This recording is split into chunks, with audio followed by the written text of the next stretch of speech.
Alors les projets les plus importants en cours chez Danone, ils sont finalement de deux sortes.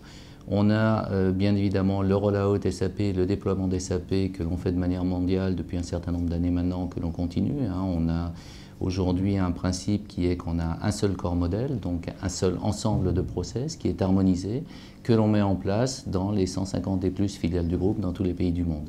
Donc on a aujourd'hui 70 à 75% du chiffre d'affaires mondial qui est couvert et on continue bien sûr non seulement à compléter ce qui n'a pas été déployé encore, mais également, vous imaginez que le périmètre du groupe évolue tout le temps à travers les ventes et les acquisitions, donc on prend en compte également les nouvelles acquisitions, comme la grosse acquisition que nous avons faite en Russie récemment.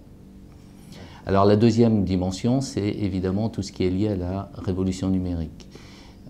La révolution numérique est en train de transformer considérablement le business model de Danone en termes de vente, en termes de marketing, en termes de finalement d'un passage de business à business, B2B à B2C, donc business to consumer, business vers le consommateur. Ce qui change considérablement la manière de faire, et donc les systèmes et les process qui en découlent.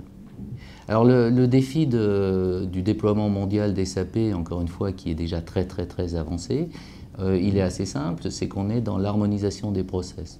SAP est un véhicule, ce que Danone cherche vraiment derrière ça, c'est d'harmoniser et optimiser les process partout dans le monde et de la même manière. Donc quand vous avez un groupe qui fait plus de 150 filiales, le défi en fait c'est la coordination et la gouvernance qui est autour pour cette mise en place harmonisée. Alors pour le numérique, le défi, il est que, encore une fois, étant donné qu'on passe de B2B à B2C, on est en train de changer en profondeur et de manière durable le modèle d'affaires, le business model de Danone. Ça veut dire qu'on doit travailler, la DSI doit travailler avec les gens des ventes pour comprendre en fait ce qu'il faut qu'on fasse en termes de e-commerce ou en termes de M-commerce, M pour mobilité. Il faut qu'on travaille avec le marketing pour comprendre comment on met en place l'interaction avec le consommateur, non plus avec le Auchan ou le Walmart ou le Carrefour, mais avec le consommateur. On doit travailler avec le marketing pour comprendre aussi l'énorme base d'informations qu'il faut mettre en place en termes de données consommateurs, de manière à derrière pouvoir l'exploiter et permettre au marketing d'avoir des messages qui sont plus ciblés par catégorie de consommateurs, ou aux ventes en fait de vendre différemment, ou à la R&D de mettre au point des produits différents, puisque ce que recherche le consommateur d'aujourd'hui, c'est la personnalisation. La valeur attendue du projet SAP, elle est avant tout une valeur d'efficacité, dans la mesure où dans les 150 filiales du groupe, on harmonise les process, on les base à chaque fois sur ce qu'on considère être la bonne pratique process par process, on génère en fait une efficacité au niveau du groupe, au niveau global en fait, qui est considérable. La valeur ajoutée qui concerne la révolution numérique, elle est un petit peu différente.